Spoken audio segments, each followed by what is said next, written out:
नमस्कार मेरे प्यारे दर्शकों, कैसे हैं आप सब। मैं हूं निकिता और साई सच चैनल में आपका फिर से एक बार स्वागत है। तो आज हम जानेंगे साई सच्चरित्र के चैप्टर 16 और 17 में की स्टोरी। हाँ, ये चैप्टर मर्ज है, बहुत ज्यादा लंबी कहानी है ये, बट मैं आपको इसको शॉर्ट में बताती हूँ, ठीक है। और हाफ बताऊंगी क्योंकि आधी जो है वो बहुत ज्यादा डीप और बहुत ज्यादा नॉलेजेबल स्टोरी है, जो कि हम नेक्स्ट टाइम कभी और उसको सुनेंगे। तो अभी जो मेन पॉइंट है, जो उसमें सीख दी गई है, जो मॉरल ऑफ द स्टोरी है, वो हम डिस्कस करेंगे और वो मैं आपसे शेयर करूंगी।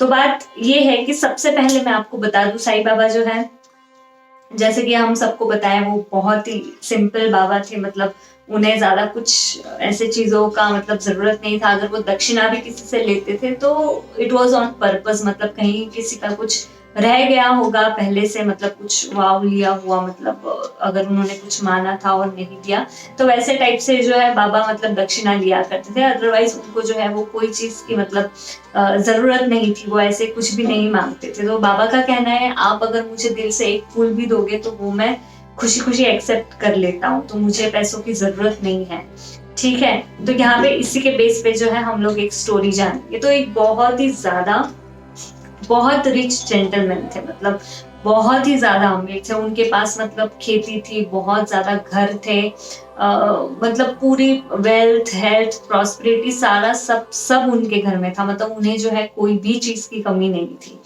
तो जब ऐसा सारा सब कुछ हो रहा था, तो एक दिन जो है उनके कानों पे जो है साईं बाबा के मतलब कीर्तन भजन के थ्रू उनको पता चला कि एक बहुत एक महान बाबा है, जो मतलब उनके जो मिरेकल्स है वो सारे सभी काफी स्प्रेड हो रहे हैं। तो उन्होंने जो है काफी उनके बारे में सुना। तो उनके फ्रेंड भी उनके पास बैठे हुए थे। तो उन्होंने अपने फ्रेंड को क्या बोला कि देखो, मेरे पास तो सारा सब कुछ है, तो मुझे मतलब ज्यादा कुछ कोई चीज की जरूरत नहीं है, पैसे वैसे हेल्थ वेल्थ वगैरह सारा सब मुझे नहीं चाहिए। तो एक उनका मतलब जो बोलने का तरीका था, उसमें आप सोच सकते हैं, मतलब जिस तरह से वो साई सच्चरित्र में भी दिया है, तो उनके अंदर जो है वो एक घमंड का, एक अहंकार का, एक ईगो का, एक प्राइड का मतलब एक सेंस आ रहा था। मतलब कि वो कितना ज्यादा मतलब ऐसे दूसरे लोगों को मतलब थोड़ा छोटा समझ रहा है, ऑल दैट वगैरह। बट बाबा के बारे में ऐसा नहीं था, बट उनका यही था कि मेरे पास तो सारा सब कुछ है, तो मुझे ज्यादा कोई चीजों की जरूरत नहीं है। तो मैं एक काम करता हूँ, मैं वहां पे चले जाता हूँ। और उनको पता था कि एक ब्रह्म जनन नाम की एक बुक होती है। मतलब उन्होंने जो है वो अपने फ्रेंड को बोला कि मुझे और चीजों की तो कोई जरूरत नहीं है, कोई कमी नहीं है, तो मैं एक काम करता हूँ, मैं वहां पे जाता हूँ और बाबा से जो है ब्रह्म जनना की बुक मांगता हूँ। तो वो जो फ्रेंड थे उनके, तो वो थोड़ा चौंक गए, क्योंकि उनको बहुत अच्छे से पता था कि बाबा जो है वो कैसे हैं। तो उन्होंने बोला, देखो, ऐसे तुम बोल रहे हो, लेकिन वो इतना आसान नहीं है, तुम्हें वो जो बुक है वो नहीं मिल सकती इतने आसानी से। तो जितना तुम आसान सोच रहे हो कि तुम जाओगे वहां पे बाबा से मांगोगे और तुम्हें मिल जाएगी, तो ऐसा थोड़ा मुश्किल है होना। तो ये जो थे जेंटलमैन, ये बहुत ही ज्यादा मतलब जैसे कि मैंने बताया, बहुत अहंकारी थे और उन्हें बहुत ज्यादा कॉन्फिडेंस था। उन्होंने बोला, अरे ऐसे कैसे, देखो मैं तुम्हें जाके और वो बुक जो है वो लाके दिखाता हूँ। तो सबसे पहले ब्रह्म जनन क्या है। तो ब्रह्म मतलब ब्राह्मण से जुड़ा हुआ, मतलब भगवान से जुड़ा हुआ, डिवाइन से जुड़ा हुआ। और जनना मतलब क्या है कि वो आपको स्पिरिचुअल पाथ पे लेकर जाता है, सेल्फ रियलाइजेशन करवाता है। तो उस बुक में जो भी है, मतलब तो अगर आप योगी हैं या फिर आप स्पिरिचुअलिटी में थोड़ा सा मतलब बिलीफ रखते हैं, तो मतलब जब आप उसको पढ़ते हैं तो आप परमात्मा के मतलब भगवान के जो है वो और करीब से उन्हें देख सकते हैं, या वो आपसे और ज्यादा क्लोज हो जाते हैं। तो वो ब्रह्म जनन होती है। तो ये जो है, ये भाई साहब गए वहां पे शिरडी। जाते से ही उन्होंने फटाफट नमस्कार करा, बैठ गए, कोई दक्षिणा नहीं, कुछ नहीं, बस और सीधा जो है डायरेक्टली बाबा को बोला कि देखिए बाबा, मेरे पास सारा सब कुछ है, मुझे कोई चीजों की जरूरत नहीं है, तो आप एक काम करिए, मुझे बस जो है वो आप मुझे ब्राह्मण दिखा दीजिए। तो साईं बाबा ने थोड़े टाइम उनको देखा और फिर वो एकदम खुश होके बोले, अरे वाह, ये तो बहुत बड़ी अच्छी बात है।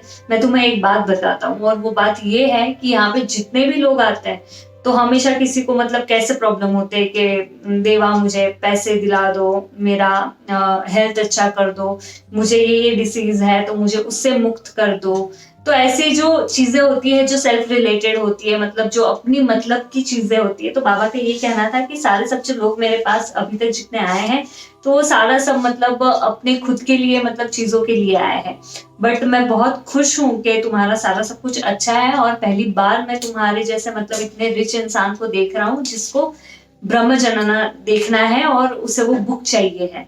तो बहुत खुश हो जाते हैं, तो ये भी बोलते हैं कि हाँ देखो, मतलब अंदर ही अंदर बोलते रहते हैं कि हाँ देखा मेरा काम हो गया, अभी तो मुझे मिल जाएगी बुक, ठीक है। तो बाबा थोड़ी देर बैठते हैं, उनको जो है वो दूसरे मतलब सवाल जवाब में इधर उधर का सारा सब बताते हैं ये वो, और थोड़ी देर बाद जो है मतलब वो भी भूल जाते हैं कि मतलब मैंने बुक के बारे में मांग करी है ऐसे वैसे। तो थोड़ी देर बाद जो है बाबा एक लड़की को बुलाते हैं अपने पास, एक डिवोटी को, और बोलते हैं कि देखो भाई मुझे 5 रुपए की बहुत ज्यादा जरूरत है। तो दो डिवोटी के वो नाम लेते हैं, तो जाओ तुम इसके पास जाओ उसके पास जाओ। तो पहले एक डिवोटी का नाम लेते हैं कि जाओ तुम इसके घर पे जाओ और जाके जो है वो 5 रुपए लेके आओ, ठीक है। और वापस जो है इस जेंटलमैन से वो बातें वगैरह स्टार्ट कर देते हैं करना। तो तब तक जो है वो लड़का वापस आता है, बोलता है अरे वो तो शायद बाहर गया है, उसके घर पे जो है वो ताला लगा हुआ है, तो मतलब उससे तो 5 रुपए नहीं ला सकते। तो बाबा बोलते हैं चलो कोई बात नहीं, तुम अभी इसके घर पे जाओ, उससे जो है 5 रुपए उधार लेकर आओ। तो वो लड़का फिर भागता है, फिर थोड़ी देर में वापस आता है और बोलता है अरे बाबा वो भी नहीं है, उसके पास भी 5 रुपए नहीं है, तो अब क्या करे। तो देखिए अभी क्या हो रहा है यहाँ पे, मतलब बाबा ने उस इंसान के सामने जिसको ब्रह्म जन्म चाहिए था, उनके सामने जो है वो लड़की को 2 से 3 बारी भेजा 5 रुपए के लिए, ठीक है। तो बाबा यहाँ पे मतलब अभी क्या बताना चाह रहे थे, तो थोड़ी देर बाद बाबा ने उस लड़के को बोला अच्छा ठीक है चलो तुम जाओ, मैं देख लूंगा क्या करना है क्या नहीं।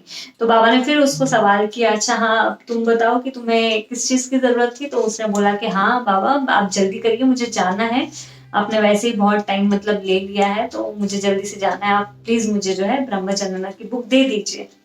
तो बाबा ने बोला एक बात बताओ, हम यहाँ पे बैठे हैं दोनों बात कर रहे हैं और फिर अभी मतलब जो हुआ वो क्या देखा तुमने।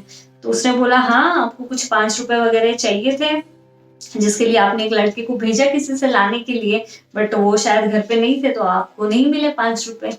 तो बाबा हंस के बोले कि तुम तो यहाँ पे बैठे हुए थे, मतलब अभी देखो वो इंसान जो रिच मैन जेंटलमैन बैठे हुए थे, उनके पास अच्छे खासे पैसे थे, सारा सब कुछ था, और बाबा ने जो है ये खेल उसी के लिए खेला था, उन्हीं के लिए खेला था कि मतलब देखते हैं इनका रिएक्शन क्या होगा। तो बाबा ने हंस के बस एक ही चीज बोली कि तुम यार ब्रह्म जन्नत को देखने की, उसको ले जाने की बात कर रहे हो। मैं पहले बड़ा खुश हुआ कि तुम्हें वो चाहिए, बट मैं तुम्हारी टेस्ट ले रहा था, तुम्हारी परीक्षा ले रहा था कि तुम्हें उस चीज की कितनी जरूरत है। तो देखिए आप मतलब उस इंसान को पता था कि अगर बाबा 5 रुपए ले भी ले तो मतलब वो ऐसे ही नहीं मतलब जाने देने वाले हैं, वो ऑब्वियसली जब आ जाएंगे कुछ काम होगा उसके बाद जो है वो वापस उन्हें रिटर्न कर, मतलब इतना सारा सब कुछ होने के बाद, इतना उन्हें बाबा के बारे में पता होने के बाद भी जो है उनका मन नहीं करा उनके पॉकेट से पैसे निकाल के जो है वो बाबा को दे दे और बोल दे कि बाबा ये लीजिए मेरे पास से 5 रुपए, जो भी आपका काम है आप कर लीजिए और फटाफट जो है मेरा काम आप ये कर दीजिए, मुझे ब्रह्म जन्म दिखा दीजिए।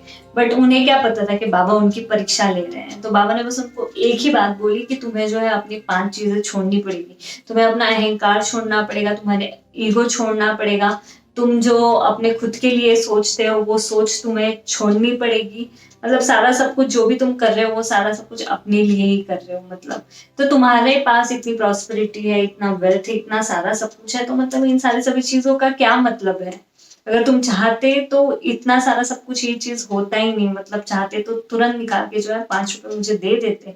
तभी के तभी बाबा उनको बोलते हैं चलो अपने पॉकेट में जो है वो हाथ डालो और देखो उसमें इतनी इतनी 250 रुपए टोटल है तुम्हारे पास, और उसमें इतनी इतनी 10 की नोट भी है।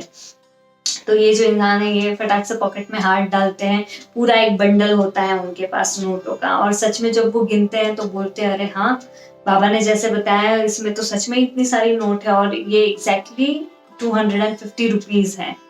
तो वो बहुत ज्यादा चौंक जाते हैं, बहुत ज्यादा मतलब अपने आप में शर्मिंदगी महसूस करते हैं। तो इस पर जो है बाबा ने उन्हें एक बहुत ही ज्यादा अच्छा एक्सप्लेनेशन दिया, और उन्होंने बस एक ही बात उनको बताई कि देखो तुम्हारे पास सारा सब कुछ तो है, बट तुम्हारे पास पीस ऑफ माइंड नहीं है। ब्रह्म जनन उसी को ही मिलता है जहाँ पे वो एकदम काम है, एकदम शांत है, मतलब उनमें जो है वो प्राइड नहीं है, ईगो नहीं है। तभी जब अगर वो पढ़ते हैं उस चीज को तो उनको सेल्फ रियलाइजेशन होता है, तभी वो जो है भगवान के पास जा सकते हैं। तुम्हारा जब तक तुम ईगो, तुम्हारा जो ग्रीडीनेस है पैसों के लिए, जब तक वो नहीं छूटेगा, जब तक तुम उससे डिटैच नहीं हो जाओगे, तो उस चीज का कोई मतलब नहीं है। देखो तुम इतनी बड़ी मतलब तुम्हारे पास सब कुछ है, तुम भक्ति कर लो, कुछ भी कर लो, भगवान को मानो, ये करो वो करो, बट क्या फायदा है? मतलब अगर तुम्हारे पास कुछ है और अगर तुम उस चीज को मतलब थोड़ा चैरिटी नहीं कर सकते, गरीबों में नहीं बांट सकते, तो मतलब तुम परमात्मा से जुड़ ही नहीं सकते। उनका एकदम सीधा सीधा यही कहना था कि तुम्हारे अंदर जो है वो बहुत ज्यादा ग्रीडीनेस भरा हुआ है, और वही मैंने देखा। तो साईं बाबा ने बोला कि देखो मैं जो है मेरे डिवोटीज को जब उनको जो चाहिए सही टाइम पे मैं सारा सब कुछ उनको दे सकता हूँ, बट वो सारा सब कुछ देने से पहले मैं उनकी टेस्ट भी लेता हूँ, मैं उनकी परीक्षा भी लेता हूँ। मैं उनको देखता हूँ कि वो उस लायक भी है या नहीं जो वो मांग रहे हैं। ठीक है, तो अगर आप डिजर्व करते हैं, अगर आप मेरी परीक्षा में टेस्ट में पास हो जाते हैं, तो आपको वो चीज 101% मेरे से जरूर मिलेगी। मैं खुद आपको उस चीज को आपको दूंगा। बट अगर आप परीक्षा पास नहीं होते हैं, डिस्क्वालीफाई होते हैं, कहीं पे भी मुझे नजर आता है कि अरे ये इंसान में तो बहुत ही ज्यादा अहंकार है, ये मतलबी है, बहुत ज्यादा ग्रीडीनेस जो है इसमें भरी हुई है, और ये जो मटेरियलिस्टिक थिंग्स है उससे अगर डिटैच नहीं हो पा रहा है, तो मतलब ये परमात्मा से आखिर कैसे जुड़ सकता है? तो बाबा ने उन्हें यही बताया कि ये पॉसिबल नहीं है, मैंने तुम्हारी टेस्ट ली और तुम उसमें जो है वो फेल हो गए, तो जाओ घर पे, देखो अपने आप को ढूंढो, पहले समझो सारी सभी बातें, क्या करना है, कैसे करना है, कैसे रहना है, कैसे लोगों को रिएक्शंस देनी है, कैसे बिहेव करना है, कैसे चैरिटी करनी है, कैसे लोगों के साथ जुड़ना है, रहना है, सारा सब कुछ जान लो। और जब मुझे यकीन हो जाएगा कि इन सारी सभी चीजों से जो है तुम डिटैच हो गए हो, उसके बाद ही जो है तुम्हें ब्रह्मजनों को देखने को मिलेगा, पढ़ने को मिलेगा और साथ में ले जाने के लिए मिलेगा। ये इतना आसान नहीं है। तो बस उन्हें अपनी सारी सभी चीजें पता चल गई, वो बहुत शर्मिंदा हुए, उन्हें बहुत ज्यादा दुख हुआ। जो सारी सब उनके अंदर जो एक वो प्राइड थी बाबा के, ये इतने सारे सब अच्छे वर्ड्स बोलने से और सुनने से जो है वो सारा सब कुछ वहीं पे टूट के जो है वो बिखर गया। उन्हें सारा सब कुछ पता चल गया कि उन्हें अभी क्या करना है और क्या नहीं करना है। तो इस तरह से है हमारे बाबा। तो अगर आप भी जो है कहीं पे भी कुछ भी है तो थोड़ा सतर्क ही रहिएगा। बाबा से आपको जो चाहिए वो डेफिनेटली आप मांगिए, बट आपके बिहेवियर में आप कैसे रह रहे हो, क्या कर रहे हो, क्या नहीं, बस उस पर भी थोड़ा सा ध्यान दीजिए। तो बाबा मतलब थोड़ा देखते हैं अपने डिवोटी को, थोड़ा चेक करते हैं, सारा सब कुछ, मतलब उन्हें भी यकीन होना चाहिए कि हाँ मतलब आप जो डिवोशन उनके लिए कर रहे हैं, जो फेथ दिखा रहे हैं, जो बिलीफ दिखा रहे हैं, वो कितना ज्यादा स्ट्रांग है। ठीक है, तो चलिए आज के लिए बस इतना ही। मिलते हैं अगले शनिवार एक नई कहानी के साथ। ओम साई राम।